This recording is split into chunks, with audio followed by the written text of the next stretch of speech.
քաղաքի լրատվականները այսպես տարբեր հայտարարություններ են տարածում, որ իբր Լևոն Նացականյանն է ինչ-որ բան հայտարարել, Արայիկ Հարությունյանին են վերագրում որոշակի այսպես բացահայտումներ։ Դուք ասել եք, որ այս դատավարությունը այլևս ոչ թե Բակո Սահակյանի, Արցախի ռազմական քաղաքական ղեկավարության դեմ է, այլ Հայաստանի դեմ։ Շարունակում եք ասել այդ կարծիքը եւ ինչ արդյոք այս հաղթազերծումները հենց Հայաստանի վրա ճնշման միջոց չէ։ Գուցե խաղաղության պայմանագրի իրենց պահանջները առաջ տանան։ Գլխավոր խնդիրը Ադրբեջանի համար եղել եւ մնում է Հայաստանի դեմ ճնշման նոր հնարավորություն ստեղծելը կամ ինչպես ադրբեջանական ոչ պաշտոնական խոսափողներն են արձանագրում Հայաստանի դեմ լեգիտիմ պատերազմի հիմք ստեղծելը։ Ես այս բանը չեմ ուզում պնդել, որ սա ի վերջո ճակերտավոր դատավճռի փուլում բերելու է ռազմական գործողությունների վերսկսմանը, բայց իմ համար շատ ակնհայտ է, որ պատրաստվում են որոշակի ճակերտավոր իրավական кейսեր, որպեսզի հետագայում սա բանակցային գործընթացում որպես լրացուցիչ ճնշում օգտագործվի Հայաստանի Հանրապետության դեմ։ Օրինակ, երեկվա դատավարությունն էլ ճակերտավոր, որտեղ որոշակի ցուցմունքներ են նաև ներկայացվում։ Ես չեմ ուզում անդրադառնալ դրա հիմնական էությանը, որովհետև ակնհայտորեն ինչպես ասել եմ, այսօր էլ պնդում եմ, որ այնտեղ հնչող ցանկացած ցուցմունք չի կարող լեգիտիմ լինել, որովհետև դա տեղի ունենում ճնշումների, բռնությունների, բռնարարքների համատեքստում։ Դեռ չեմ խոսում այն մասին, որ բացի այն, ինչ որ մենք գիտենք Ադրբեջանի մասին, որտեղ նույնիսկ Ադրբեջանի քաղաքացիների իրավունքներն են խախտված եւ շատ հաճախակի ընդդիմախոսների նկատմամբ բռնություններ եւ անազատության միջոցներ են գործադրվում, այն մարդիկ, այն հայերը, ովքեր գտնվում են այնտեղ, նաեւ պնդում կա, հատկապես Ռուբեն Վարդանյանի ուղերձներից է դա հստակ, որ կեղծ ցուցմունքներ են գրվել եւ բնականաբար այդ կեղծ ցուցմունքների հիման վրա մեղադրանք է կազմվել եւ բնականաբար կարելի ակնկալել թե ինչպիսին կլինի այդ ճակերտավոր նաեւ դատավճիռը, բայց մեկ այլ բան է նրանց նկատմամբ ճնշումների, իրավունքների խախտման հետ կապված կամ խոշտանգումների, հնարավոր խոշտանգումների հետ կապված թեմաները, որը սա առանձին բավականին ցավալի քննարկման թեմա է, մեկ այլ բան է, որ ի սկզբանե պարզ էր եւ այսօր այդ կեղծ դատավարության ընթացքում էլ շատ ակնհայտ է դառնում, որ կառուցվում է մի մոտեցում, որը եղել է ադրբեջանական քարոզչական տարբեր տարիների հիմքում առայն, որ Հայաստանի Հանրապետությունը ագրեսոր է, որ Հայաստանի Հանրապետությունը տարածքային վեճ է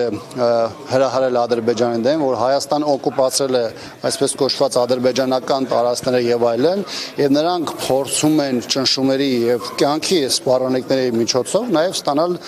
սրա հետ կապված փաթեթավորումներ, ցուցմունքների ձևով։ Գիտեք, այդ ցուցմունքները տարբեր վերլուծությունների, դիտարկումների առարկա կարող են դառնալ, որտեղ դրանց մեջ կա նաև որոշակի զգացական բան, կա դրանց տակ տողատակեր եւ այլն, բայց մյուս կողմից նաև իմ համար շատ պարզ է, որ Ադրբեջանը կոնկրետ ընտրել է ուղղություն, ընդ որում մենք դատավարության հետ կապված տեղեկատվությունը ամբողջությամբ նայելու հնարավորություն չունենք նաև, դա ստանում ենք ադրբեջանական մամուլից, որ ակնհայտորեն փորձ է կատարվում Հայաստանի Հանրապետությանը բերելու եւ ագրեսորի կարգավիճակ կապելու, նաև դրա հետ որոշակի շահ կապվում է Հայաստանի օրինակ այսօրվա սպառազինությունների ձեռքբերման հանգամանքը, որոշակի հայտարարություններ հատկապես ընդդիմադիր հատվածից եւ փորձում են նաև Հայաստանին այս համատեքստում ներկայացնել որպես ռևանշիստի կամ ագրեսորի, որը եղել է եւ 30 տարի առաջ այդպեսին եւ նաև այսօր այդ բնույթը պահպանում եւ բնականաբար սա վերջնական փուլում բերելու է հանգեցնելու նրան, որ Հայաստանը շարունակում է մնալ խնդիր սպառնալիք Ադրբեջանի համար եւ այս հանգամանքը անընդհատ օգտագործվելու Հայաստանի Հանրապետության դեմ եւ իրավական միջազգային տեսանկյունից կառույցներում եւ նաեւ քաղաքական մակարդակում հատկապես ներողություն հատկապես երբ որ Հայաստանի իշխանություններից առասարակ արձագանք այս թեմայի հետ կապված խիստ անհամարժեք են։ Պարոն Աբրահամյան, դուք ասում եք խիստանները գերիների վերադարձի հետ կապված, ինչպես Վարդան Մուսլիմյանը դա սադրանք կարող է լինել, ինչ կարող է լինել, երբ չեն ստորագրում խաղաղության պայմանագիրը, նոր պահանջներ են դնում, այսինքն հենց գերիների հարցը հատկարեցնեն հայտարարությունները Ադրբեջանը սադրանքի է գնահատում։ Ես կարծում եմ, որ այստեղ կարելի է դիտարկել այն հնարավոր ճանապարհները, որ հնարավորություն կտա թեման գեների ռազմագերիների օրակարգ բերելու հարցը սարքել ակտուալացնել Այստեղ պարտադիր չի դա մտցնել խաղաղության պայմանագրի մեջ, ինչպես իշխանությունն է փորձում անդադար այդ համատեքստում քննարկել։ Օրինակ անցյալ տարվա օգոստոսին ռեգիոնալ ապաշրջափակման թեման հանվեց այսպես կոչված խաղաղության պայմանագրից, բայց մնաց օրակարգում։ Դա զուգահեռ քննարկվում է, բայց նույն փաստաթղթում չի բանակցվում։ Հիմա նույն այս տեսանկյունից Հայաստանը պետք է նախաձեռնի գերիների ռազմագերիների թեման բերի օրակարգ, լինի դա զուգահեռ գործընթաց, ինչպես օրինակ ռեգիոնալ ապաշրջափակման թեման է, եւ ես չեմ կարծում, թե այդ հանգամանքը կարող է բերել ռազմական գործողությունների վերսկսմանը։ Հատկապես որ թեման սկսվում է իրավունքների վերականգնման կամ իրավունքների պաշտպանության հարցից, որը ոչ միայն վերաբերում է կոնկրետ երկու սուբյեկտների Հայաստանին եւ Ադրբեջանին, այլ սրա համար կան նաեւ բազմաթիվ կառույցներ կամ բազմաթիվ կոնվենցիաներ, որոնք կարգավորում են սկսած հումանիտար իրավունքից վերջացած մարդկանց անձնական անվտանգության հարցը անազատության պայմաններում եւ հատկապես այն դեպքում, երբ որ Հայաստանն ու Ադրբեջանը ունեն միմյանց նկատմամբ ճշնամաբար հարաբերություններ եւ վերահսկելիության խնդիր կա այս տեսանկյունից եւ եթե այս հարցը բերվում է հումանիտար մարդու իրավունքների նվազագույն եմ ասում հարթություն, բնականաբար սա չի կարող բերել ռազմական գործողությունների վերսկսմանը։ Պարոն Աբրամյան, երբ ասում եք, որ իշխանությունը հարցը բերի օրակարգ, խնդրեի մի քիչ ավելի բացեիք ձեր խոսքը, ինչ է սա նշանակում, այսինքն ինչ անեն հայտարարություններ, ասում են հրապարակային հայտարարությունները գուցե վնասեն process-ին, գործընթաց արվում են կուլիսներում, այսպես եթե ձևակերպենք։ Հիմա դուք ինչ ձեր ասելիքը, այսինքն բուն էությունը որն է, ինչ պետք է կոնկրետ արվեն, ինչ գործիքներ կան, որ այժմ իշխանությունը չի կիրառում։ Գործիքներն էլ առանձին կանդադառնամ գործընթացն է, թե ինչպես են դրանք օրակարգ բերում, բայց ես սկզբից մի բան եմ ուզում ասել, իր մոտ տպավորություն կա, որ այն հարցի պատասխանը, որը չունի իշխանությունը, կամ բոլոր այն դեպքերում, որտեղ անգործություն է բացահայտ դրսևորում, իշխանությունը դա փորձում է քուղարկել այսպես կոչված գաղտնիության շղարշի ներքո, թե գիտեք մենք բանակցում ենք, մենք process-ի մեջ ենք, ուղղակի դա հրապարակման ենթակա չի։ Հիմա 2018 թվականին նույն բանն են ասում, բանակցային գործընթացի մասին, անդադ ասում են, թե որտեղից ուզում ենք, այդ կետից է բանակցում ենք, թե գիտեք բանակցությունները գաղտնին ամեն ինչ չենք հրապարակում, բայց մենք տեսնում ենք, որ ինչ որ իրենց պետք է դա հանրայնացվում են, ինչ որ պետք է դրա մասին խոսում են, անկախ նրանից թե դա ռազմական կամ անվտանգային տեսանկյունից ինչ խնդիր է մեջ առաջացնում, բայց որտեղ կա հարցեր, որտեղ պետք է շատ ավելի, այսպես ասեմ, բովանդակային պատասխաններ հնչեն, դա գոյություն չունի, սա մեկ։ Ինչ վերաբերում է թե դա ինչպես պետք է դառնա բանակցային գործընթացի առարկա, ապա սրա հետ կապված ցավոք, երբ որ ես ռեգիոնալ ապաշրջափակման թեմայի օրինակը բերեցի, այս պահին այդ մասին հայտարարեցին ոչ թե Հայաստանի իշխանությունները, այն ժամանակ դրա մասին հայտարարեցին Ադրբեջանի իշխանությունները եւ նախագահի հատուկ հանձնարարությունով ներկայացուցիչը։ Հիմա հարցը ոնց է օրակարգ բերում, երբ որ կողմերից մեկը իր համար կարևորություն կամ կենսական անհրաժեշտություն համարող թեման բերում է բարձրացնում է առաջին պլան։ Հիմա այս տեսանկյունից եթե բերվում է առաջին պլան եւ Ադրբեջանի հետ զուգահեռ process-ը սկսվում այսպես կոչված խաղաղության պայմանագրին, ռեգիոնալ ապաշրջափակմանը եւ պայմանական երրորդ կետ դառնում է գեների ռազմագերիների հարցը։ Ես պատահական մանրամասնչացեցի, որ այստեղ խնդիրը ոչ թե կտրուկությունն է, ոչ թե կոշտությունն է, այլ խնդիրը միջազգային իրավունքի տեսանկյունից միջազգային հանրության համար անկարելի ձևով նաև իրավունքների պաշտպանության եւ վերականգնման տեսանկյունից ներկայացնելը, որը քաղաքական առումով իր մեջ մեծ ռիսկ է, հատկապես բանակցային գործընթացի տապալման առումով չի պարունակում։ Եվ երրորդ հանգամանքը, երբ որ մենք խոսում ենք, թե ինչ գործիքներ այստեղ պետք է օգտագործել։ Տեսեք, Հայաստանն ու Ադրբեջանը ունեն մի շարք գործընկեր, դաշնակից, ռազմավարական գործընկերոջ կարգավիճակում ունեցող երկրներ, որոնք համ մեր հետ են աշխատում, համ աշխատում են Ադրբեջանի հետ։ Հիմա ճանապարհներից մեկ օրինակ այդ երկրների աշխատանքն է Ադրբեջանի վրա հնարավոր ոչ թե ճնշում, այլ ազդեցություն ապահովելու տեսանկյունից մեկ։ Սա վերաբերում է ոչ միայն այդ մարդկանց Բաքվի բանտերից վերադարձնելու մասով, այլ նույն իրավունքների գոնե պաշտպանությունը ապահովելու տեսանկյունից, քանի որ նաև դուք տեսաք, որ վերջին շրջանում ակտիվ նաև ներկայացում էր նաև տեսակ բացատրեր այն մասին, որ տարբեր գործիչների վրա կան կամայական խոշտանգման հետքեր։ Հիմա կան մարդիկ էլ, որոնց մասին չենք խոսում, բայց նկատելի է, չէ, որ հյուծված են, տեսքից երևում է ակնհայտորեն, որ այդ մարդիկ այսպես կոչված մարզավիճակում չեն։ Բնական է, չէ, որ նրանց առողջական վիճակի հետ կապված ամեն ինչ չէ, որ կարող է ուրվագծված լինել մարմնի տարբեր հատվածներում կամ տեսանելի հատվածներում։ Այո, եւ այս տեսանկյունից խնդիր կա նաեւ նրանց առողջության հետ կապված խնդիրները ապահովելու հետ կապված հարցը եւ այլն։ Իդեպ, երբ որ մենք խոսում ենք այս խնդիրների մասին, որով զբաղվում է Կարմիր խաչը, օրինակ ադրբեջանական ոչ պաշտոնական կանալներից մեկը, որը ըստ էության իշխանությունների համար խոսափողի դեր է ստանձնում, արտահոսքերի նաև առումով առաջին հերթին տեղեկություններ տվել 2 օր առաջ, որ նաև կարելի է դիտարկել Կարմիր խաչի միջազգային կոմիտեի Բաքվի գրասենյակի փակման հանգամանքը, նրան վերագրելով նաև որոշակի հետախուզական այսպես կոչված գործառույթներ եւ այլն, այդպես եղավ օրինակ ռուսական Ռոսատոմի հետ, նաև խնդիրներ եղավ Սպուտնիկի, Բլումբերգի, եթե չեմ սխալվում, BBC-ի, Associated Press-ի հետ կապված եւ այլն, այսինքն Ադրբեջանի կողմից մամուլի հնարավորություններն են էականորեն սահմանափակվում, տեղից առանձնապես լավ վիճակ երբևէ չի եղել, եւ երկրորդը հիմնական մարմինը միջազգային կոմիտեն, որ զբաղվում էր եւ նաեւ որոշակի տեսողական կապ էր ապահովում մեր գերիների ռազմագերիների հետ, նաեւ կապի հաղորդակցման միջոց էր նրանց հարազատն հետ, փաստորեն Ադրբեջանում փորձում են նաեւ երևի շոշափել միջազգային նաեւ տրամադրությունները, փորձելով հասնել նաեւ սրա փակմանը։ Այսինքն գլոբալ առումով բավականին մեծ մեր համար Հայաստանի Հանրապետության համար խոշոր process-ներ են տեղի ունենում եւ իրավական եւ քաղաքական մակարդակում եւ սա կրկնում եմ բացի նրանից որ անձնական ողբերգություն է հավաքական հայի համար այդ մարդկանց հարազատների ընտանիքների համար սա կարող է շատ խոշոր սպառնալիք դառնալ Հայաստանի Հանրապետության համար եւ բնականաբար պետք է փորձել հենց առաջնային փուլում էլ սրա հնարավոր վտանգավորությունը կանխել։ Մի հանգամանք կա, որ սրա մասին անպայման ուզում եմ խոսել։ Երբ որ մենք խոսում ենք արձագանքի մասին իշխանության, սա պարտադիր չի, որ իշխանություն ներկայացնող որևէ անձ կլինի ամենավերևում նստած մարդը կամ նրա տարբեր երկրորդ, երրորդ էշելոնի դեպքեր, պարտադիր չի, որ դուրս գան, հայոյեն, ինչ-որ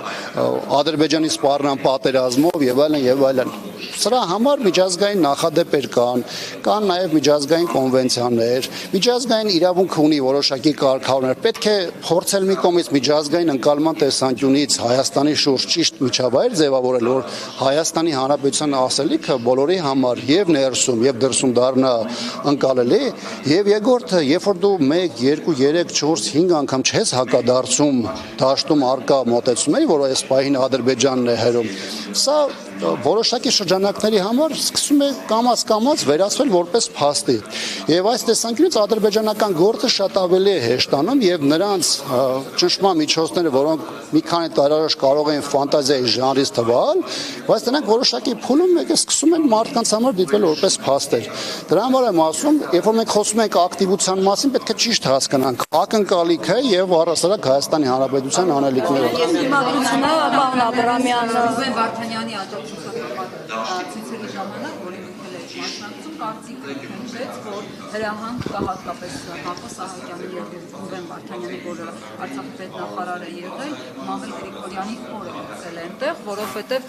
քանի որ 2018-ին Հակո Սահակյանն էր, հետո Ռուբեն Վարդանյանը միացավ նրան, ցուցումներ է որոշակի ստացել Նիկոլ Փաշինյանից եւ կարող են տեղեկություններ հաղորդել եւ փակագծեր բացել։ Դուք տեղյակ եք, ինչ ցուցումներ կարող էին նրանք ստացած լինել այն ժամանակ Նիկոլ Փաշինյանից իշխանության կողմից։ Անկեղծ ասած չեմ կարող մեկնաբանել կամ այս թեմայով անկեղծ ասած որևէ ասելիք չունեմ, թե ինչ կարող է տեղի ունենալ կամ Հայաստանի իշխանությունը կոնկրետ իրենց երկու անձի նկատմամբ ինչ ցուցումներ կարող է տալ կամ քննարկել Ադրբեջանի Հանրապետության հետ, բայց իմ համար գոնե պարզ է, որ process-ը, որը ընթանում է, ամենասկզնական հրահանգը ոչ թե Ալիևի հետ կապված է ավելի շատ, տեսեք ասում են, որ ժամանակին Փաշինյանի երբ որ եկավ իշխանության, մատնել, որտեղ ուզում են, որ այն երբ որ եկավ Փաշինյանի իշխանության Բակո Սահակյանն էր, չէ՞, այդ ընթացքում որոշակի համագործակցություն, որոշակի հրամաններ, հրահանգներ, դիրքորոշում, ռազմավարություն, որոշ բաներ քննարկել են իրար հետ ու ինչ որ բաներ Բակո Սահակյանը գիտի, քննարկվել է նաև բունկերում, որոնք մենք չգիտենք։ Կարող է դա դառնալ հանրային, սրանից են վախենում այս իշխանությունները, սրա մասին։ Նախ այն ինչ 2010-20 թվականներին քննարկվել է, դա եղել է օրինակ անվտանգության խորհրդերի համատեղ նիստ, եղել է Նիկոլ Փաշինյանի այցեր, եղել է քննարկումներ անվտանգության հետ կապված սպառնալիքների մասով, բունկերի մասով Բակո Սահակյանի հետ Նիկոլ Փաշինյանը որևէ բունկերում, եթե կա 44-օրյա պատերազմը, ապա այնտեղ որևէ շփում կամ քննարկում չի եղել, ավելին Բակո Սահակյանը, Արկադի Ղուկասյանը, շարք գեներալներ, որոնք այդ պահին չեն եղել ծառայության մեջ, նրանք ոչ միայն այդ բունկերային քննարկման մեջ չեն եղել, այլ առհասարակ որևէ տրամաբանության մեջ process-ի չեն տեղավորվել, այնպես որ այս մասով չեմ կարծում թե խնդիր կա։ Ինչ վերաբերում է 18-20 ժամանակահատվածին, չեմ կարծում թե կա այնպիսի խնդիրներ, որոնք Նիկոլ Փաշինյանը փորձել է 18-20 թվականում օգտագործել, չի կարողացել եւ հիմա Ադրբեջանում պետք է օգտագործել։ Այն ժամանակ բավականին շատ հնարավորություն եղել քարոզչական քաղաքական մասով բավականին ճնշումներ են եղել, ուղղորդված քարոզչություն է եղել, հազար մի բան եղել է եւ հայաստանյան իշխանությունները իրենց վերաբերմունքը այդ քաղաքական եւ քարոզչական մակարդակում 18-20 թվականի ընթացքում իրականացրել են։ Մի նրբություն կա, որը նաեւ կարծում եմ արժեր այստեղ նաեւ խոսել, տեսեք, երբ որ մենք խոսում ենք տարբեր դրվագների մասին, հատկապես բանտային,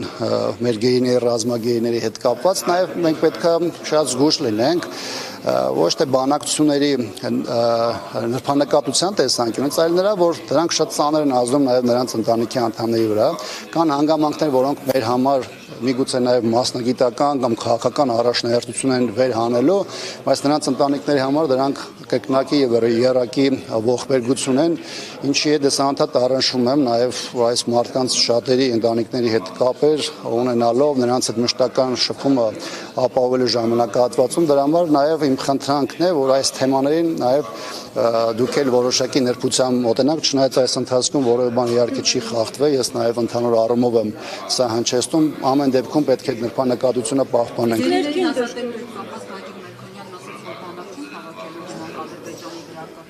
Պաշտպանության նախկին փոխնախարարը Գագիկ Մելքոնյանը հարց չի առաջանում, եթե մենք ժամանակին իր այդ մտածողությունը ունենայինք, մեր այն հողը, որի վրա ինքը կանգնում է, մենք ունենանք, արդյոք կարողանանք առանց կռվելու ունենալ մեր այն ինչ որ այսօր ունենք։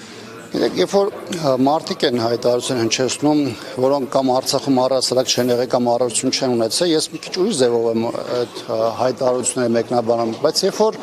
թեմայի հետ նմանատիպ եւ այսպիսի շատ այլ հայտարարություն հնչեցնում է մարդը, որ նաև զինվորական կոչում ունեցել բարձրագույն, զինվորական համազգեստ է կրել, զինվորական ծառայություն է իրականացրել նաև Արցախում, գիտեք, իմ մոտ դա ունեց հակասական տրամադրություններ է առաջացնում։ Գիտեք, այդ մակարդակի որևէ հայտարարություն չեմ ուզում մեկնաբանել, որովհետև դա գիտեք իմ համար պատվից ցածր էր, այդ կարգի մարդկանց ու նմանատիպ հայտարարությունները մեկնաբանելու։ Պարոն Աբրամյան, կներեք, ասում են ՔՊԱ-կարները ասում են, որ երբ որ որդին խոսեց Ռուբեն Վարդանյանի, դրանից հետո Ռուբեն Վարդանյանին խոշտանգեցին։ Իսկ այս մոտեցման մասին ինչ կասեք, այսինքն իրենք նույնիսկ փորձում են զսպել այս բողոքի ակցիաները ըստ էության, որպեսզի բոլորը լռեն, իրենց նման լինեն։ Կարծում եմ ոչ այնքան դա զսպան է ուղղված, այլ փորձում են իրենց լրությունը հիմնավորել առայն, որ տեսեք մենք չենք խոսում, որովհետև փորձում ենք խուսափել նմանատիպ իրավիճակներից, բայց ես ուզում եմ հիշեցնել, որ այդ մարդիկ ադրբեջանական գերության մեջ են արդեն 1.5 տարի եւ այն ամեն ինչ որ բարձրաձայնվում է, դրա հիմնական մասը վերաբերում է ոչ թե վերջին 1 կամ 2 շաբաթվա, այլ վերաբերում է այն առաջին օրվանից, երբ որ նրանք մուտք են գործել ադրբեջանական կամ բանտեր, եւ այն ինչ որ անում են գեների, ռազմագերիների ընտանիքի անդամները, իրենց հայտարարություններով, ողոքի ձայնը բարձրացնելով կամ տարբեր վայրերում կամ միջազգային կառույցների դիմաց բողոքի ակցիաներ կազմակերպելով, դրանք ոչ թե չեն վնասում, ոչ միայն չեն վնասում այդ մարդկանց, այլ դրանք հնարավորություն են մարդկանց իրազեկելու եւ նաեւ միջազգային տարբեր դերակատարներ եւ կառույցների ուշադրությունը այդ խնդրի վրա կենտրոնացնելու համար։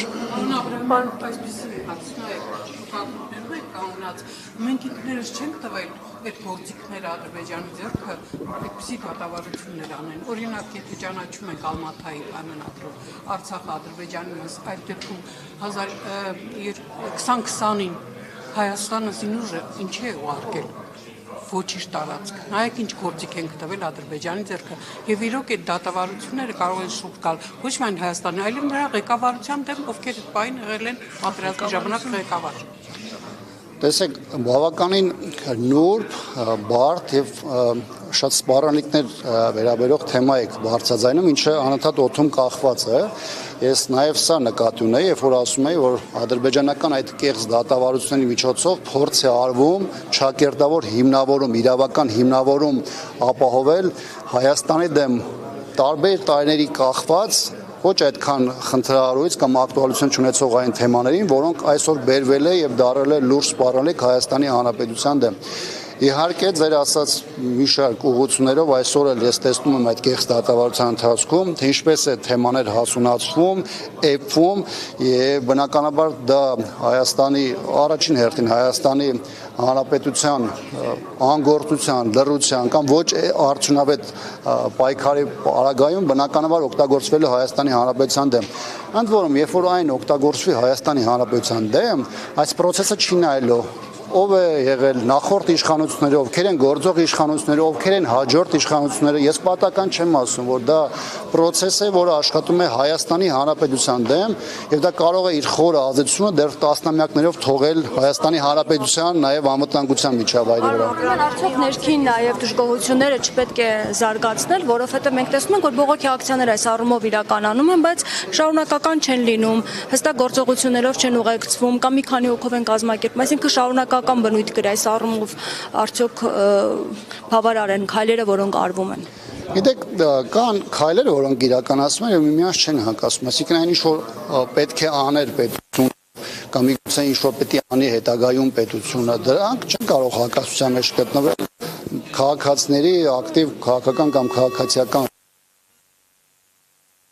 յուրաքանչյուրը իր հարթություն ունի։ Մեկը փողոցում է, մեկը դիվանագիտական խողովակներով է, մեկը իրականացում է աջակցություն։ Ժամանակ առ ժամանակ է լինում, փոքրաթիվ մարդկանցով, այսինքն միգուցե այսքան մեծ ճնշում լինի եւ այս ամենը կարող է ավելի մեծ ուշադրության արժանանալ նաեւ միջազգային կառույցների մոտ։ Գիտեք, դա կազմակերպման խնդիր է, տարբեր փուլերում տարբեր նախաձեռնություններով է դա կազմակերպում, այլ բան է, որ իհարկե շատ ավելի լավ կլինի, որ դրանցում մարդկանց մասնակցությունը շատ ավելի մեծ կլինի, դրա էֆեկտն էլ ըստ այդմ շատ ավելի մեծ կլինի։ Կազմակերպչական հարցերը միգուցե քննարկման առանձին քննարկումների դաշտում են, բայց իհարկե դիտարկել է թե ինչ անել, որ այս պայքարը դառնա շատ ավելի ինստիտուցիոնալ եւ սա ոչ միայն մեր հանրության համար միջևերջ ընկալ լինի, որտեղ նույնիսկ մեզանում էլ կան խմբեր, որոնք մի քիչ լավ չեն պատկերացնում, թե սա ինչին է ուղղված, դա երևում է տարբեր մեկնաբանություններից եւ այլն, մի կողմ դնենք այդ ուղղորդված քարոշությունը, որը իրականացվում է, բայց մյուս կողմից պետք է հասկանալ հնդածս, թե ինչն է շատ ավելի արդյունավետ, որտեղ պետք է աշխատել եւ ինչպես անել, որ բոլոր տագնապ իրենց մեջ ունեցող եւ միանշանակ պատասխանատվություն իրենց մեջ զգացող մեր ակտիվ քաղաքացիները կարողանան խփել նույն մեղին։ Պարոն Աբրամյան, այսօր Նիկոլ Փաշինյանը կրկին խոսել է ապաշրջափակման շուրջ Երևանի առաջարկներից, ստեյության կրկնել է, թե ինչ պատրաստակամություն ունի Հայաստանը եւ ինչ է պատրաստ անել այս գործընթացում, շեշտել, թե դա պետք է փոխադարձությամբ լինի ամեն դեպքում, ինչ պայմանավորվածություններ լինի։ Ես ուզում եմ հարցնել, արդեն 4 ամիս այդ ապաշրջափակման փոխադրման առաջարկները Երևանը ուղարկել է Բաքվին, դրանք հրապարակային Բաքվի կողմից որակվել են որպես գործնական նշանակություն չունեցող, Հայաստանի վարչապետը շարունակում է կրկնել, որ ահա սրանք սեղանին են այս առաջարկները, մենք նորից անում ենք։ Դուք ինչ եք կարծում, նախ Բաքուն ինչու է դրանք մերժում, խնդրեի դրան արձագանքել։ Ես կարծում եմ, որ Ադրբեջանում չեն շտապում Հայաստանի հետ ունենալ համաձայնություն եւ ստորագրել փաստաթուղթ։ Ադրբեջանը փորձում է օգտվել այն որոշակի աշխարհակարգային փոփոխություններից, փորձում է հասկանալ, թե նոր խաղի կանոնների պայմաններում ինքը ինչ հնարավորություններ կարող է ստանալ, ինքը իր դաշնակից Թուրքիան եւ այլն, եւ միգուցե սպասում է, որ իր համար ավելի բարենպաստ դաշտ կձևավորվի եղած նույնիսկ զիջումների Հայաստանի զիջումների պարագայում ստանալ շատ ավելին։ Չի բացառում, որ Ադրբեջանը նաև այս իրավիճակում փնտրի ճանապարհներ, նաև որոշակի խնդիրներ, հատկապես Սյունիքի հետ կապված ռազմական ճանապարհով լուծելու տեսանկյունից, բնականաբար սա միայն կախված չէ նրա տրամադրվածությունից կամ ցանկությունից, շատ բաներ կախված է թե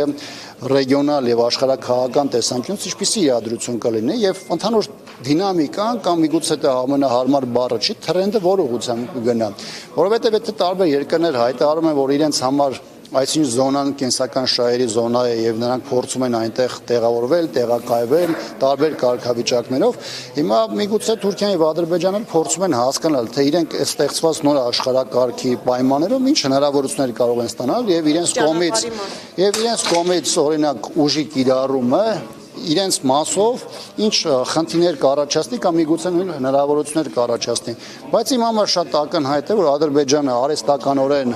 ձգձգում է բանակցային գործընթացը, որովհետև այն զիջումները, որոնք դեռևս 1, 2, 3 տարի առաջ առաջադրվել են, դրանք ըստ էության, եթե ոչ ամբողջությամբ, ապա 90%-ից ավելի արդեն իրացվել են եւ թվում էր, որ տրամաբանական կլինի Ադրբեջանը նաեւ այս իրավիճակում գնա փաստաթղթի ստորագրմանը, բայց ոչ, Ադրբեջանը անդադ իր համար փնտրում է նոր հնարավորություններ, Հայաստանի նոր զիջումներ պարտադրելու տեսանկյունից եւ դրա համար էլ անդադ ժամանակը ձգում է։ Սա նշանակում է, որ զուգահեռ աշխատանք է տարվելու Հայաստանի Հանրապետությանը թուլացնելու, առավել խոցելի դարձնելու, որոնք նաև տեղ են ունենում այս կեղծ դատավարությունների միջոցով։ Այսինքն որ այս նույն աշխարհակաղակական փոփոխություններով ամեն դեպքում թուրք-ադրբեջանական տանդեմը իր այսպես ցանկությունները ինչ որ զսպման գնա հաշվի առնելով Իրանի դիրքորոշումը, Ռուսաստանի, թե ամեն դեպքում իրենք փորձելու են այսպես արդեն այստեղ լավ տեղավորվել են ու ամեն ինչ լուծելու է իր զինվորականությամբ։ Այս պաուզան է նաև դրա համար։ Ես կարծում եմ, որ Սյունիքի հետ կապված հարցը եւ մասնավորապես կապը Նախիջևանի, ըստ այդմ նաև Թուրքիայի հետ, այստեղ նրանց համար եւ Ադրբեջանի եւ Թուրքիայի կենսական շահերը ենթադրում շատ ավելին Թուրքիայի համար, հաշվի առնելով նրա նաև հավակնությունները, հատկապես 44-օրյա պատերազմում նրա ներգրավվածությունը, Սիրիայում նրա հովանավորյալ իշխանության առաջբերումը եւ այլն, Թուրքիայի ռեգիոնալ, այսպես ասեմ, ամբիցիաները բավականին աճել են եւ հաշվի առնելով նրա աշխատանքը թուրքական աշխարհի հետ տարբեր ուղղություններով, այդ թվում Միջին Ասիայում եւ այլն, նրա համար այս տեսանկյունից այս անխափան անվտանգ ուղիղ կապը, կրկնում եմ, ոչ թե միջանցքի ճանապարհը, այլ ուղիղ կապը դառնում է կենսական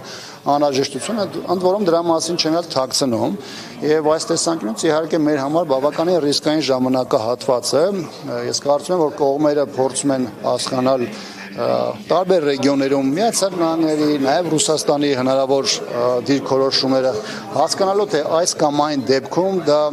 հիմնական դերակատարների կողմից ինչ արձագանքի կամ հետևանքների կհանգեցնի։ Եթե շատ ուղիղ ասեմ, նրանց համար պետք է հասկանալ, դա կարմիր գիծ է Ռուսաստանի համար, կարմիր գիծ է օրինակ Միացյալ Նահանգների համար, թե ոչ։ Սրանից է շատ բան կախված, թե հետագա իրադարձությունները ինչպես կզարգանան։ Պարոն Աբրամյան, մի ճշտող հարց է, տեսեք Հայաստանը ասում է, որ ամեն դեպքում ինչ